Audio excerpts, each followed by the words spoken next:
Quickly before we get into today's video, I wanted to give a huge thank you to the video and channel sponsor, which is Floodgate Games. Today I'm going to be talking about their game called Kites, which is a cooperative real-time game for 2 to 6 players, where players will be frantically playing down kite cards that will allow you to flip over sand timers. And these sand timers actually represent each of your kites, and if any of the sand timers ever run out, that means that one of your kites has fallen to the ground and you immediately lose the game. Your goal is to get through the entire deck of cards before any of the sand timers run out. Overall, I feel like this is a great, fun, easy to teach family game that, with the holiday season coming up, would make a fantastic gift. So that is Kites. Hey friends, it is Jenna, what is up, and welcome back to a very spooky video. What is up, friends? Welcome back to the channel. Today I'm going to be talking about 10 spooky / Halloween themed games. I've talked about a few of these here on the channel, but some of them are new and I'm very excited to introduce them to you. So if you guys want to see those 10 spooky games, then just keep on watching. Give this video a big thumbs up if you enjoy. Also hit the subscribe button down below if you've yet to do so. We'd love to have you here in this graveyard. But anyways, let's get into this video, shall we? Alright, so I'm going to start off with 2 solo-only games. One of them I have chatted about before, but some of you might not know about it as of yet. So the first one that I'm going to talk about, I have many types, let's just say. So I just recently got a few new ones of these, but this is Final Girl. So I recently got these 2. I've had these 2 for a while, and I also have the core box. But if you are not familiar with Final Girl, basically it is a solo-only game where you are taking on the role of the final girl in a horror movie. And each of these are different film boxes, and each of them are going to have some different final girls. They're going to have some different locations, as well as different monsters that you are fighting against. And this is a kind of deck building in a way. You're rolling for different successes. You are using time in order to gain cards for your next turn. You are moving around this different location trying to save these different villagers. The monster is also going to have a turn where they are then going to move. They are going to kill the different villagers and ultimately trying to kill you, which is very scary and what this video is all about. So yes, if you do not know what Final Girl is, I definitely recommend going and checking it out, especially if you are into solo-only games. It is very thematic. It makes you very scared. It makes me very scared. I recently tried the Poltergeist a few times, and I have yet to beat said Poltergeist, so that one is very difficult. I've beat Dr. Fright, I think. I believe he's supposed to be kind of like Freddy Krueger, so that is Dr. Fright at Maple Lane, I will say, which is Canadian. We also have this one here, which is the Evomorph, which is kind of like an alien, as well as this one here, which is A Knock at the Door, which technically this one is Into the Void. That's what the title is. And then this one, I believe, is kind of supposed to be like, what is that movie where like there's the family, it's like the same people as the family. I think it might be Us, where like they're being stalked by themselves kind of thing. This one's just that you're being stalked by some creepers outside your cottage or your house, which is very scary to me. But yes, that is Final Girl. Like I said, if you are a solo gamer, definitely recommend. They have a ton of different feature film boxes. They are currently, I believe, having a Kickstarter for a Series 3, which is fantastic. I have 2 boxes from Series 1, 2 boxes from Series 2, and then I also have the base here.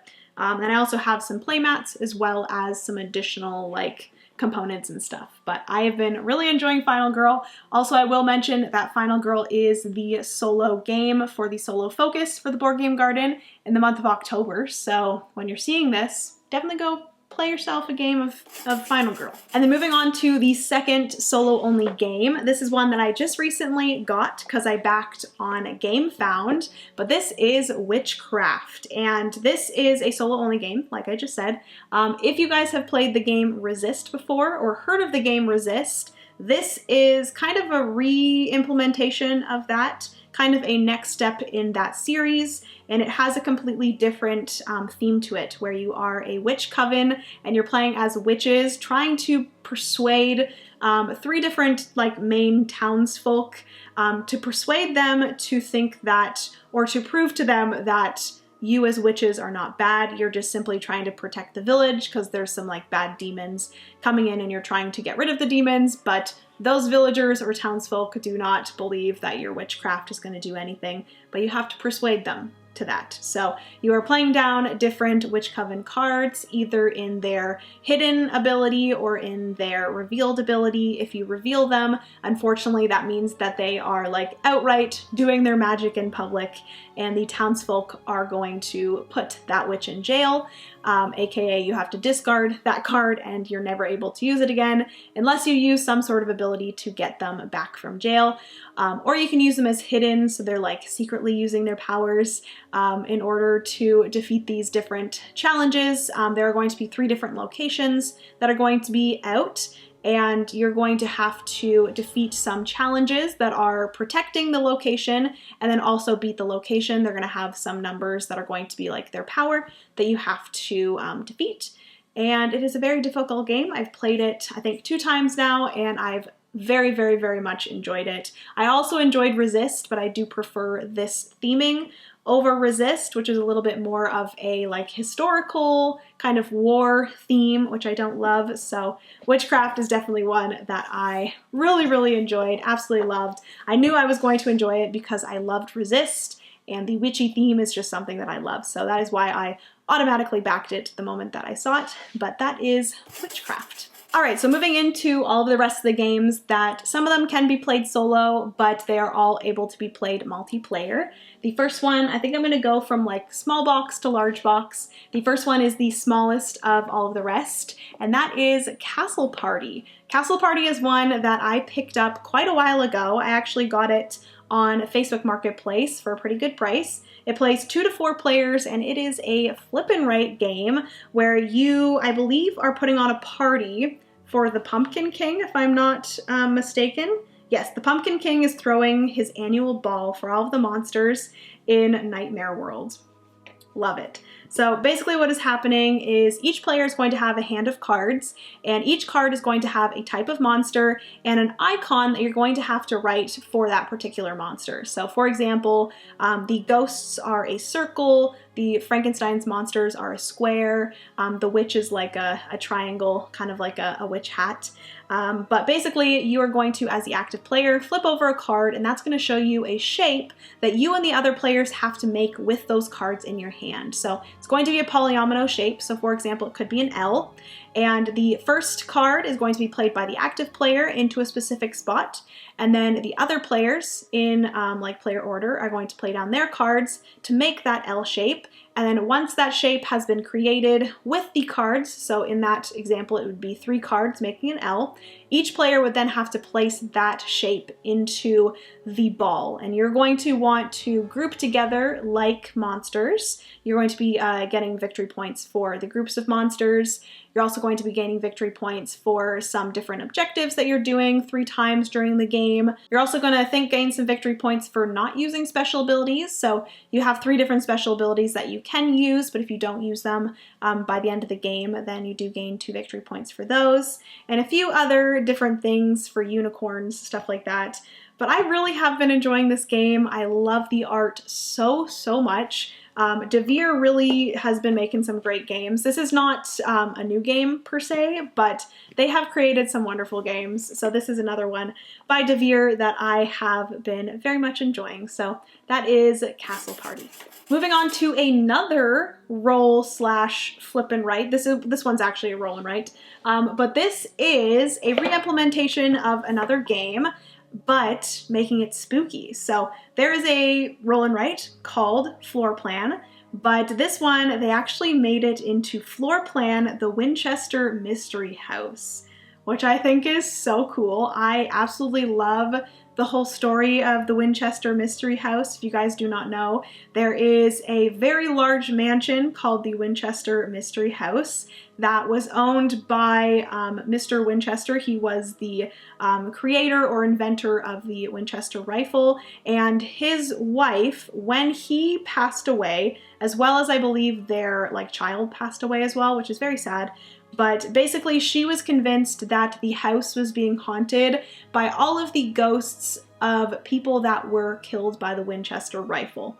And in order to kind of push away the demons or spirits of those people, she started building, and kind of to distract herself from these horrible things happening, she decided to, they were also very rich, so they were building her, she was continuously building the house and adding things on, and it ended up being very odd, the things that she did in the house. So basically in the game of floor plan, you are simply rolling dice and then creating rooms or creating a floor plan and then gaining victory points based off of that floor plan. But in the Winchester Mystery House, you actually have cards that are going to be Sarah's requests. So you're going to have some objectives that you're going to be going for. You're going to be rolling the dice, creating this floor plan, this very odd floor plan, which I think it's very cool that you are actually doing a 2-story house. So you have, I actually might as well show you.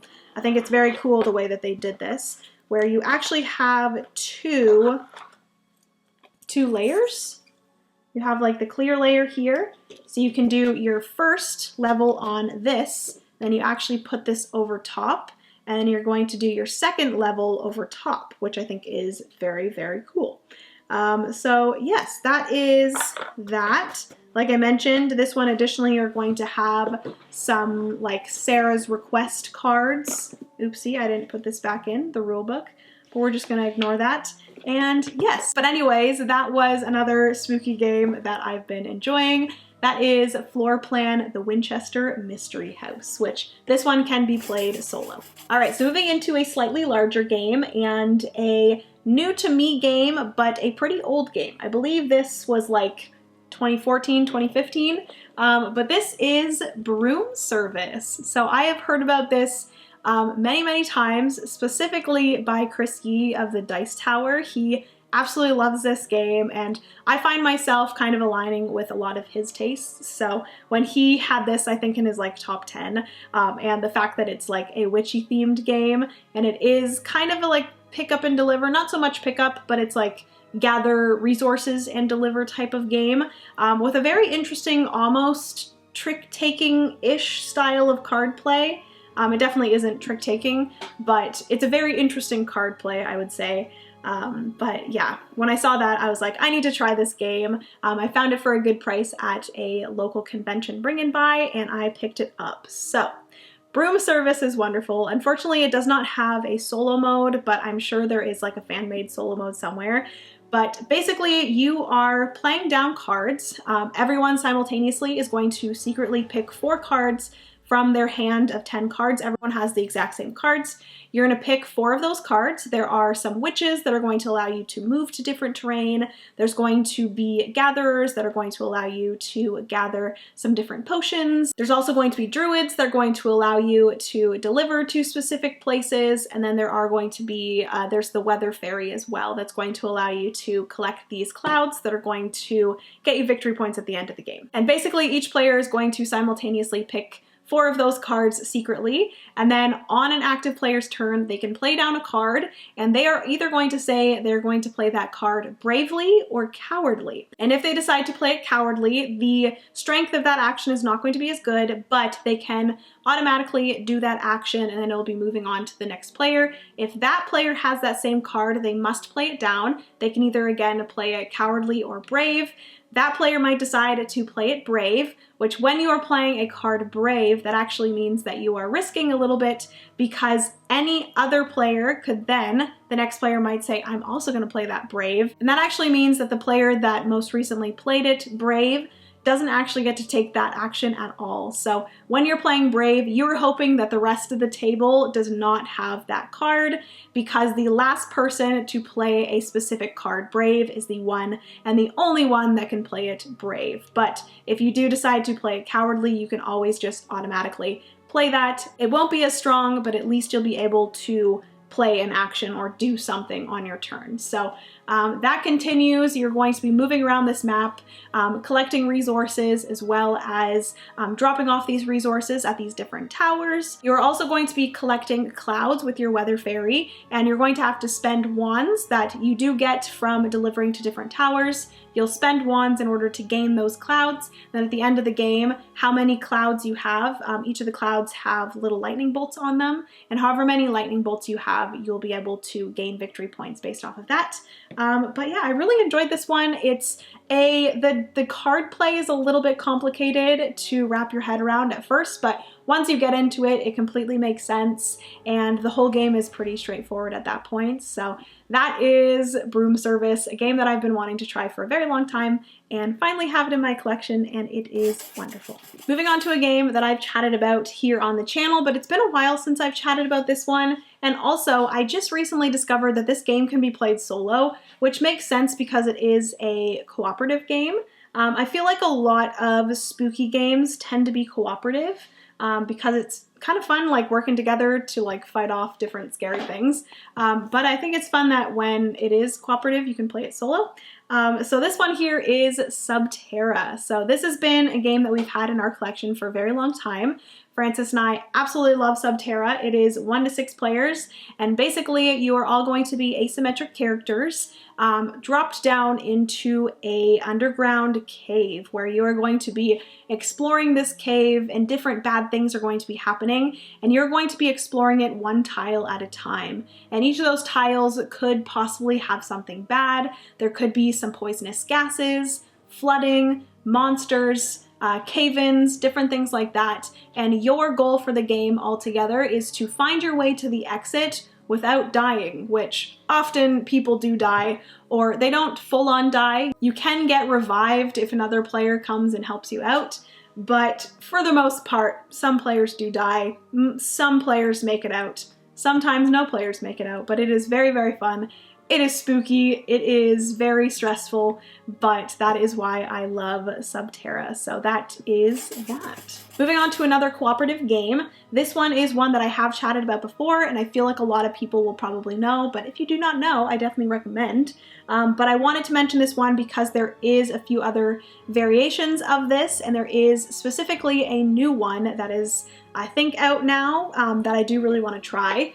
But that game is Horrified. And this one is also a cooperative game, and I just realized, much like Subterra, I can play this one solo as well, so very excited. But basically in Horrified, this is another pick up and deliver game where basically you are choosing a few different monsters that you want to play against. So this one right here is specifically the Universal Studios monsters. So there are different monsters like Dracula, as well as Frankenstein. You have the Wolfman, you have the creature from the Black Lagoon, as well as the Invisible Man and the Mummy. You also have Frankenstein's wife, which you play both of them together. But yes, this one is the Universal monsters. There's also the American monsters, and then there is a new one called Greek monsters, which I'm very interested in because myself personally, I really enjoy Greek mythology and stuff like that, so I'm interested in checking that one out. But yeah, Horrified is very fun. You're choosing a few of the different monsters. Each of the monsters is going to have some sort of little mini game that you have to complete in order to defeat them, and they are going to have their turns where they are going to be moving towards you and possibly defeating you and fighting you, and you have to move around and collect different items, stuff like that. But I have really enjoyed multiplayer Horrified many times, and I'm excited to play it solo now that I know that I can play it solo, and also explore the other variations. My dog is making some funny noises. Apologies. All right, so 3 more spooky games to go. The next one is a little bit interesting, which I will say. But this was actually a game that I played pretty often as a child, and I finally found a copy of it. It is pretty old, and I think there are like some more implementations of this now that are more recent that I would absolutely love to find. It's a pretty difficult game to find, but I still can't believe that I was able to find this one. Again, I think I found this one at a bring and buy, but that game is the weirdest shaped box. That game is Nightmare. If you guys have never heard of Nightmare, if you are a 90s kid, I think you probably have heard of Nightmare, but this game is probably the most chaotic, fun game that I have ever played. Once I got this one, I played it with Francis's family and we had such a fun time. I'm still wanting to bring this to my family's house to play with them because we used to play this as a family when I was a kid. But basically you have a VHS that you're going to be playing on the TV, which I will say they do have it available on YouTube if you want to do that instead of actually playing on a VHS. But it is a real-time game where the VHS is going to be playing and counting down from an hour, and every once in a while the gatekeeper, I believe is his name. Yes, my gatekeeper. I think his name's the gatekeeper. But basically whenever he comes on the screen, he kind of scares you. It's like a jump scare. And he is basically you're doing your turns as fast as possible. On your turn, you're rolling a die. You're moving your thing around. It is a roll and move, I will say that. But as you're playing out your turns and rolling the die and then moving and different things are playing out, he is on the TV, and whenever he pops up, whoever the current player is has to yell, "Yes, my gatekeeper," and then he sometimes talks to that specific player, or he talks to another player and says their name, but different things will happen. He'll maybe say you have to roll a total of 60 before you can continue your turn, different things like that. But it is just such a fun, chaotic game that I definitely think at least you have to experience one time in your life. I will say that the re-implementation of this is no longer called Nightmare. I think it's called Atmosphere, if I'm correct, but yes, that is Nightmare. All right, moving into another cooperative slash semi-cooperative game, slight hidden traitor in here. But this game is a recent one that I got when I was at Gen Con, and that is Stuff of Legend, which let me put it over here. Stuff of Legend is from Third World Studios. I worked for their booth at Gen Con, and this is one that I was able to play from their roster of games, and they did gift this to me, so a huge thank you to them. But this is a semi-cooperative game where you are going to be working together. There are going to be some people that are possibly hidden traitors that are on the side of the boogeyman. Basically, the story is that a little boy has been captured by a boogeyman, and you are his toys. The little boy's toys come alive, and you are all working together to try to save him. But, like I said, some of those toys are actually secretly on the boogeyman side and trying to mess the other toys over and not get the little boy back. So you are moving on this map, you are trying to defeat these different monsters, move together to find and look at these different doors, and each of the doors are going to be a different number, and ultimately you are trying to find the highest number that is on the board. There are numbers, I think 1 through 7, but there's only 4 of them on the board, and you are trying to find the highest one and exit through that door in order to save the little boy before he gets taken by the boogeyman. It is so fun, so thematic. There's a whole story behind this. I believe it was actually a graphic novel before this board game was made. So there's this whole story behind it with the different toys. Each of the toys are asymmetric, and you're going to be playing down different cards in order to defeat these different monsters and move around the map and find that correct door. So that is Stuff of Legend. I will say I've only played this once, still want to play it more. I would love to play this with more people. So hopefully this Halloween season, or possibly sometime in November, or just any time, honestly. I'm getting to the point where I'm cool with playing spooky games any time of the year, but I really want to get this to the table very soon. So that is the Stuff of Legend. All right, so we are on to the last game. I cannot tell you guys how excited I am because we are actually planning on playing this weekend with Francis's sister and brother-in-law. But this is a game that we played a few times and really enjoyed, but ever since I've gotten busy with the board game garden and stuff, it's been a while and it's been hard to get this to the table because it is a pretty big game. It is a spooky game, so before I would be like, oh, I don't want to play that because it's not spooky season, but like I said, at this point, I can play spooky games whenever I want. But the game that I'm talking about, anyways, is the Mansions of Madness. This is a ginormous game. It is a game for 1 to 5 players. It is an app integrated game, so you're going to be playing through an app on your phone or on your iPad, and you're going to be setting out different scenarios, and these scenarios are going to be in some sort of house. And basically you're going to be searching this house for different answers, and a story is going to be continuing to brew with this app. You're going to have some narration and you're going to be listening to some different things happening based off of where you are exploring and what you are encountering in the house. And it is just absolutely fantastic. It is such an immersive game.